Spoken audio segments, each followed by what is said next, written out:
ወይዘሮ ዛራ ደሞዝሽን አልወሰድሽ። አሁንም እልክልሽ ይሆናል። እኔ ደሞዜ ገንዘብ አይደለም ቤተሰባዊነት ነው። አመሰግናለሁ። ሰላማችሁ ይብዛ።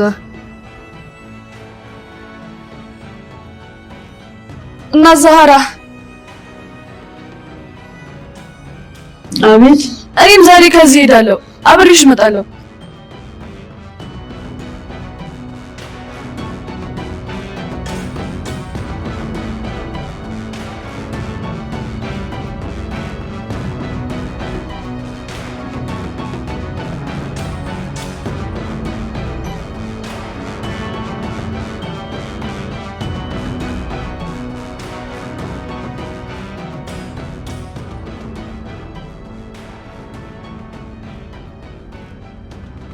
ተንኮለኛና አስመሳይ የሆነችው ወደዛ ቤት አንድ ድብቅ የሆነ ተልእኮን ይዛ የመጣችው የአምነን አክስት ሜርሲ በንዴትና በእልህ ስሜት ተነሳስታ እናት ዛህራን ከዛ ቤት ለማስወጣት ያደረገችው ጥረት ተሳክቶ አምነን ምንም አስተውሎ ሳያመዛዝን በችኮላ በወሰነው ውሳኔ ከልጅነቱ ጀምሮ እንደ እናቱ ሆነው ያሳደጉትን እናት ዛህራን ከቤቴ ውጭልኝ ብሎ ማስከፋቱ ሳያንስ ሚስጥረኛውን የሐዘኑን ማስረሻ የሚወዳትን ቤሊንን ሊያሳጣው ከጫፍ ደርሶ ነበር። ለአንድ ቀን ከቤት ወጥታ አድራ ስትመለስ አንድ አዲስ ሰው ተጨምሮ የጠበቃት ሜርሲ ስለ ማንነቱ ለማወቅ በጣም ጓግታለች። በረንዳቸው ላይ ቆማም ከራሷ ጋር ማውራት ትጀምራለች።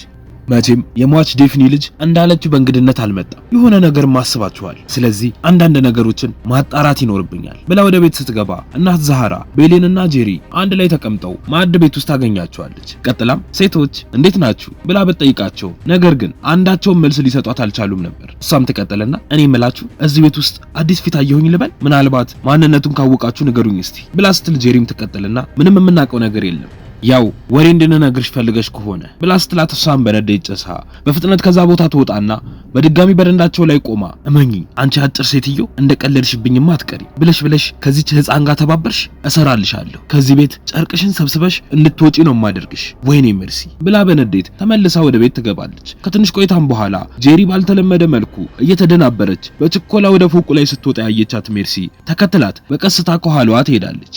ጄሪ ከሙስጠፋ ጋር ለመገናኘት ነበር እንደዛ የተቻኮለችው። ይህንን ስትመለከት ሜርሲም ተደብቃ ወሬያቸውን ለመስማት ትሞክራለች። ጄሪም በንዴት ለሙስጠፋ አሁኑን ያልከውን ገንዘብ አስገባልሃለሁ፣ ግን ይህንን ማደርገው ፈርቼክ ሳይሆን አምነንን ስለምወደው ነው ብላ ስትለው ሙስጠፋም ባህሪዋን በደንብ አድርጎ ስለሚያውቀው በንዴት አምነንን በፍጹም አትወጂው፣ እንዴት ነው ያንቺ ልብ ከገንዘብ ውጪ ሌላ ሰው ሊያስብ የሚችለው? ሰሚኛለሽ እኔ መተንፈስ እስካቆም ድረስ መቼም ቢሆን አልተውሽ ብሎ ሲላት ጄሪም መቼ ነው እሺ አሁን ከዚህ ቤት የምትሄደው? የሰው ቤት ነው እኮ ብላ ስትለው ሙስጠፋም መቼም አልሄድም፣ እንደዚህ ደግሞ ልታርቂኝ አይገባም፣ ምንም ቢሆን የሚስቴ ባል ቤት ነው እኮ ብሎ ሲያሾፍባት እሷን በንዴት በጥፊ ልትመታው ስትል ያስቆማትና ራሱ በጥፊ ይደረግማታል። ይቀጥልናም አንቺ ስርዓተ ቢስ ከዚህ በኋላ ጨካኝ እንደሆነ አትገፋፊኝ እሺ፣ ካልሆነ ግን ልገልሽ እንደምትችል አትርሹ ብሎ ሲላት ፊቷን እያሻሸች በንዴት ከቦታው ላይ ዞር ትላለች። አክስት ሜርሲም ተደብቃ ያወሩትን አንድም ሳይቀር በደንብ አድርጋ ሰምታቸዋለች።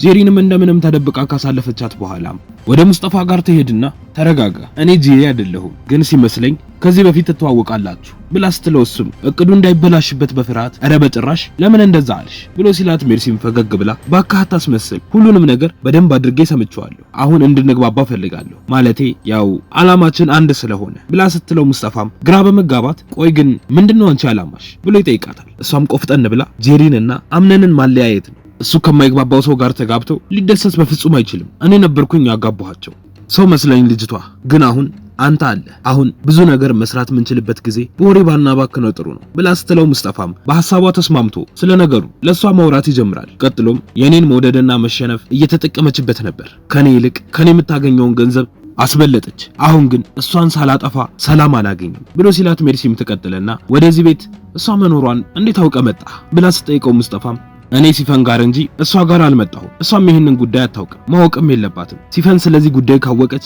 ነገሮችን ታበላሽብኛለች፣ ለራስሽ ዓላማ መሳካት ስትይ ከዚህ በኋላ እንደምታግዥኝ አምናለሁ ይላትና ይለያያሉ። ሜርሲም ከፎቁ ላይ ወርዳ ደረጃው ላይ ተቀምጣ ስለ ነገሩ እያብሰለሰለች ባለችበት እናት ዛህራ ከቤት ወጥተው ከሜርሲ ፊት ደረጃው ላይ ይቀመጣሉ። እሷም ስታያት ተናዳ አንቺ ሴትዮ ብለሽ ከዛች የማትረባ ልጅ ጋር መተባበር ጀመርሽ አይደለ ብላ ስትላት ዛህራም ንቀት በተሞላበት መልኩ እሷ አንቺን አይመለከትሽም ብላ ትላታለች።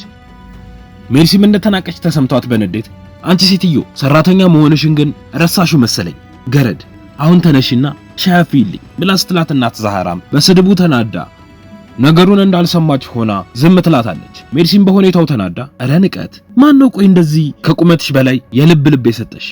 ቆይ ጠብቂኝ እሺ ብላት ተነስታ ወደ ቤት ትገባለች። በዛን ሰዓት ሞርዚናና ቃል መኝታ ክፍል ውስጥ ሆነው እያወሩ ነበር። እሷም ትቀጥልና ስማኝ ቃል ይህንን ደብዳቤ ለሜርሲ ከባሏ እንደተላከ አድርገህ እንድትሰጣት እፈልጋለሁ ብላ ስትለው እሱም ምንድነው ወረቀቱ ብሎ ሲጠይቃት ሞርዚናም በቁጣ ዝም ብለህ የተባልከውን ብቻ አድርግ ብላ ደብዳቤውን ሰጥታ ከክፍሉ ታስወጣዋለች። በዛን ሰዓት ላይ በእናት ዛህራ ላይ ዝታ የገባችው ሜርሲ ለአምነን ያልተፈጠረ ታሪክ ፈጥራ አውርታለት ተናዶ ዛህራን ያስጠራትና መቆጣት ይጀምራል። ወይዘሮ ዛህራ ይህንን ካንቺ ፈጽሞ አልጠብቅም ነበር። ቆይ ማን ስለሆንሽ ነው አክስቴን በቤቷ እንድትሳቀቅ የምታደርጊያት? ሰምኛለሽ እኔ ሰው መስለሽኝ ከእናቴ እኩል ነበር ማይሽ፣ አንቺ ግን ክብር ፈጽሞ አይወድልሽ ብሎ ሲል ዛህራም ባዘነና በተከፋ ሰው ድምጽ አምነኔ ምንም ቢሆን እኮ ክፉና ደጉን አብረን አሳልፈናል፣ ተው ክፉ አትናገር ብላ ስትለው እሱም በንዴት ብናገርስ ቆይ የእሷ አልበቃ ብሎሽ እኔንም ልትናገርኝ ነው? ከዚህ በላይ ላዳምጥሽም ሆነ ላይሽ አልፈልግም፣ በቃ ቤቱን ለቀሽ ውጪ ብሎ ሲላት እሷም ምንም ሳትናገር በቀጥታ ከቦታው ላይ ዞር ትላለች። ማዕድ ቤት ገብታ እያለቀሰች ባለችበትም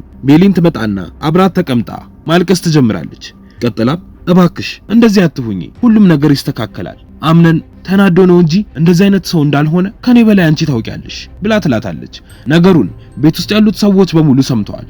አክስት ሞርዚናም በውሳኔው ግራ ተጋብታ ወደ አምነን ጋር ትሄድና የኔ ልጅ ዛህራ እኮ ከልጅነት ጀምሮ ያሳደገችህ እናት ናት ብላ ስትለው እሱም የኔ እናት ሞታለች አክስቴ፣ እናት ማለት ካለብኝም የምለው አንቺን ነው።